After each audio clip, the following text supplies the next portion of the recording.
Marco polo ഇപ്പോൾ തന്റെ പിതാവിനും വലിയച്ഛനുമൊപ്പം ചൈനയിലേക്കുള്ള യാത്രയിലാണ്. പോപ്പ് ഗ്രിഗറിയുടെ അനുഗ്രഹത്തോടെയുള്ള യാത്ര. മുന്നിലെ ദുർഘടമായ പാതകളെക്കുറിച്ച് മാർക്കോ പോളോയ്ക്ക് വലിയ ധാരണയില്ല. പിതാവ് നിക്കോളോ പോളോ നൽകിയ മുന്നറിയിപ്പുകൾ അവൻ കാര്യമാക്കിയതുമില്ല. പുതിയ ലോകം കാണാനുള്ള ആകാംക്ഷ, പോപ്പ് ഗ്രിഗറി 10-ാമനിൽ നിന്ന് ലഭിച്ച അനുഗ്രഹം. ഒരു 17-കാരൻ സഞ്ചാരിക്ക് ഇതിനേക്കാൾ വലുതായി എന്ത് വേണം? എല്ലാറ്റിനുമുപരി അവൻ ലോകത്തെ അറിയാൻ ആഗ്രഹിച്ചു. മനുഷ്യരെക്കുറിച്ച് ശുഭചിന്തകൾ മാത്രം പുലർത്തി. മാർപ്പാപ്പയായി തിരഞ്ഞെടുക്കപ്പെട്ട ആർച്ച് ബിഷപ്പ് തിയോബാൾഡോ വിസ്കോന്തി അപ്പോഴേക്കും സഭയുടെ ആചാരമനുസരിച്ച് തന്റെ പേര് മാറ്റിയിരുന്നു. പോപ്പ് ഗ്രിഗറി 10-ാമനെന്ന്. ഫ്രാൻസിസ് അസീസിയുടെ ജീവിതപാത പിന്തുടരാനാണ് പോപ്പ് ഗ്രിഗറി ഇഷ്ടപ്പെട്ടത്. മറ്റു രാജ്യങ്ങളോടും സമുദായങ്ങളോടും ഇതര സംസ്കാരങ്ങളോടും സ്നേഹവും സൗഹൃദവും വേണമെന്ന് അദ്ദേഹം ആഗ്രഹിച്ചു.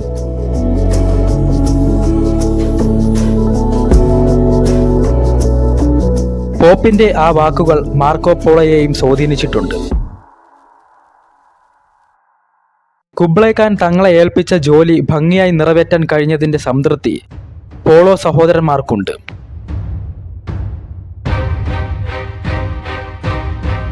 മാർപ്പാപ്പ കുബ്ലൈ ഖാന് നൽകുന്നതിനായി ഏൽപ്പിച്ച വിശുദ്ധ തൈലവും സന്ദേശവും വിലപിടിപ്പുള്ള സമ്മാനങ്ങളും കൈമോശം വരാതിരിക്കാൻ പോളോ സഹോദരന്മാർ പ്രത്യേകം ശ്രദ്ധിച്ചു.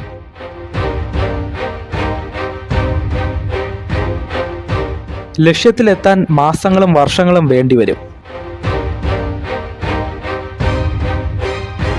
ഏക്കർ തീരത്ത് കപ്പൽ യാത്ര അവസാനിച്ചതിനാൽ ഇപ്പോൾ ഒട്ടകപ്പുറത്താണ് സംഘത്തിന്റെ യാത്ര.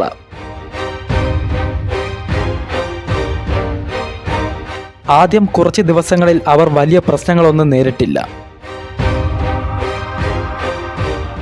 അർമേനിയയോട് അടുത്തതോടെ നിക്കോളോ പോളോ യാത്രാസംഘത്തിലുള്ളവരോട് കൂട്ടം തെറ്റരുതെന്ന് പ്രത്യേകം നിർദ്ദേശിച്ചു.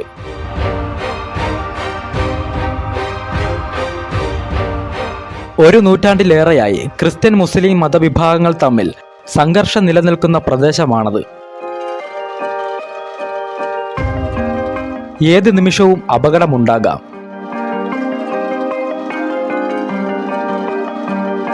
നിരുപദ്രവകാരികളായ കച്ചവടക്കാരാണ് തങ്ങളെന്ന് എല്ലാവർക്കും ബോധ്യപ്പെടണമെന്നില്ല. ഒരു ദിവസം പകൽ വിശ്രമത്തിനായി സംഘം സ്ഥലം അന്വേഷിക്കുകയായിരുന്നു. അവർ ഇടയന്മാരുടെ ഒരു ചെറിയ ഗ്രാമം കണ്ടു.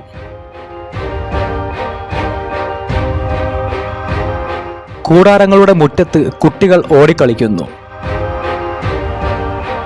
സ്ത്രീകൾ ഭക്ഷണം പാകം ചെയ്യുന്നു. പുരുഷന്മാരെ കാണാനില്ല. അവർ പുറത്തു പോയിരിക്കാം. മാർക്കോ പോളോ കൗതുകത്തോടെ ആ കാഴ്ച കണ്ടുനിന്നു. പെട്ടെന്നാണ് ദൂരെ പൊടിപടലം ഉയർത്തിക്കൊണ്ട് കുതിരപ്പടയാളികളുടെ ഒരു സംഘം പ്രത്യക്ഷപ്പെട്ടത്. കുരിശ് യുദ്ധക്കാരാണ്. അവരുടെ വേഷത്തിൽ നിന്ന് തന്നെ അത് മനസ്സിലാക്കാം.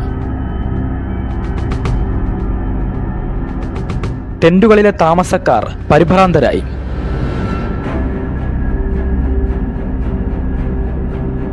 കുതിരപ്പടയാളികൾ പൊടിപടലങ്ങൾ ഉയർത്തി വരുന്ന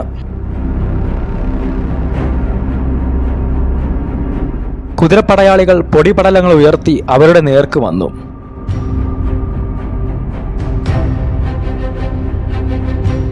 ചോദ്യമോ വിശദീകരണമോ ഇല്ല. അവർ കൂടാരങ്ങൾക്ക് നേരെ കുതിരകളെ പായിച്ചു. അവിടെ ഉണ്ടായിരുന്നതെല്ലാം നിമിഷ നേരം കൊണ്ട് തകർത്തു.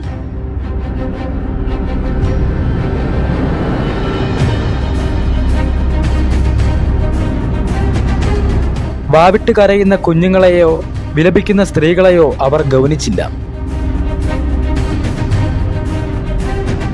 എല്ലാം ഞൊടിയിടയിൽ കഴിഞ്ഞു.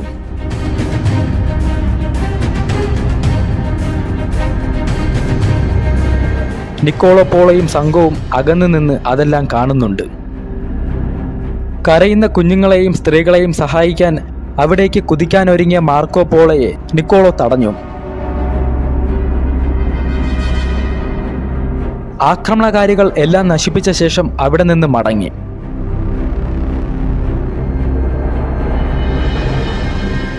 മാർക്കോ പോളോയ്ക്ക് ഇതൊരു പുതിയ അനുഭവമായിരുന്നു. എന്താണിത്? എന്തുകൊണ്ടാണ് ഇങ്ങനെ? അവൻ നിക്കോളയോട് ചോദിച്ചു. അവർ മറ്റൊരു മതത്തിൽ വിശ്വസിക്കുന്നവർ ആയതുകൊണ്ടാണോ? മാർക്കോ പോളോ വീണ്ടും ചോദിച്ചു. മാർക്കോ, മനുഷ്യർ മതത്തിന്റെ പേരിൽ പരസ്പരം കൊല്ലാറുണ്ട്, നിക്കോളോ പോളോ അവനോട് പറഞ്ഞു. പക്ഷേ ഇവിടെ ആക്രമണത്തിനിരയായവർ നിസ്സഹായരായിരുന്നു. ഇടയന്മാരുടെ സ്ത്രീകളും കുട്ടികളും. ഇതാണോ പോപ്പ് നമ്മളോട് പറഞ്ഞ സ്നേഹവും സൗഹൃദവും? മാർക്കോ ചോദിച്ചു. അവനോട് എന്ത് ഉത്തരമാണ് പറയേണ്ടതെന്ന് ആർക്കും അറിയില്ലായിരുന്നു. എങ്കിലും നിക്കോളോ പറഞ്ഞു, മാർക്കോ, നമ്മൾ കച്ചവടക്കാരാണ്. കച്ചവടത്തിന് വേണ്ടി പല ദേശങ്ങളും താണ്ടി സഞ്ചരിക്കുന്നവർ. വഴിയിൽ നമ്മൾ പല കാഴ്ചകളും കാണും. പലതും കണ്ടില്ല എന്ന് നടിക്കേണ്ടി വരും.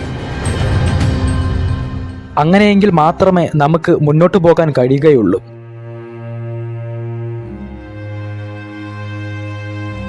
ഇനിയും ഇത്തരം സംഘർഷ ഭൂമികളിലൂടെ ഏറെ ദൂരം സഞ്ചരിക്കാനുണ്ട്. യാത്ര തുടരണം. മുന്നോട്ട് പോകുന്തോറും അവർ ക്ഷീണിതരായി. സംഘത്തിലെ പുതിയ അംഗങ്ങൾക്ക് താങ്ങാവുന്നതിലും അധികമായിരുന്നു ആ യാത്ര. മാർക്കോ പോളോയുടെ സ്നേഹിതൻ രോഗിയായി. മരുഭൂമികളിൽ വഴി മനസ്സിലാക്കാനാവാതെ സംഘം കുഴങ്ങി. രാത്രിയിൽ ഉറങ്ങുമ്പോൾ അജ്ഞാതമായ ചില ശബ്ദങ്ങൾ കേട്ട് മാർക്കോ പോളോ ഞെട്ടിയുണർന്നു. അവൻ പരിഭ്രമത്തോടെ ചുറ്റും നോക്കി. ആരെയും കാണാനില്ല. മാർക്കോ പതുക്കെ എഴുന്നേറ്റു. അപ്പോഴേക്കും നിക്കോളോയും ഉണർന്നു. മാർക്കോ അദ്ദേഹത്തോട് താൻ എന്തോ ശബ്ദം കേട്ടുവെന്നും ദൂരെ ആരെയോ കണ്ടുവെന്നും പറഞ്ഞു. അത് തോന്നലാണ് മാർക്കോ, പിതാവ് പറഞ്ഞു. വിജനമായ വഴികളിലൂടെ ദിവസങ്ങളോളം സഞ്ചരിക്കുമ്പോൾ അത്തരം തോന്നലുകൾ ഉണ്ടാകും. ഒരിക്കലും അതിന് ചെവി കൊടുക്കരുത്. അത്തരം തോന്നലുകളെ പിന്തുടർന്നാൽ നാം കൂട്ടം തെറ്റി ഒറ്റപ്പെട്ടു പോകും. പിന്നെ ഒരിക്കലും വഴി കണ്ടുപിടിക്കാൻ കഴിയില്ല. വെനീസിൽ നിന്ന് യാത്ര പുറപ്പെട്ടിട്ട് 1 വർഷം കഴിഞ്ഞിരിക്കും.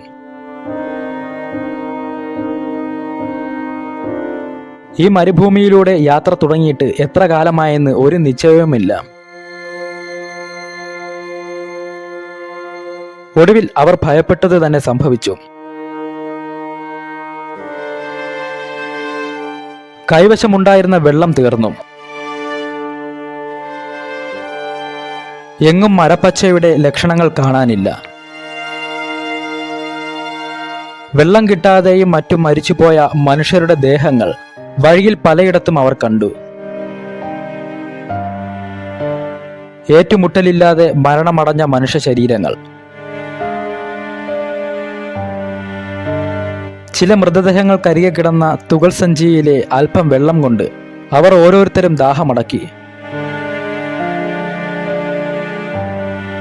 സംഘത്തോടൊപ്പം യാത്ര ചെയ്യാൻ പോപ്പ് നിയോഗിച്ച 2 പുരോഹിതന്മാരും ആകെ ക്ഷീണിതരായി. വേറെ വഴിയൊന്നുമില്ലേ? എന്തിനാണ് യാത്ര ചെയ്യാൻ ഈ വഴി തിരഞ്ഞെടുത്തത്? അവർ പോളോ സഹോദരന്മാരോട് കയർത്തു.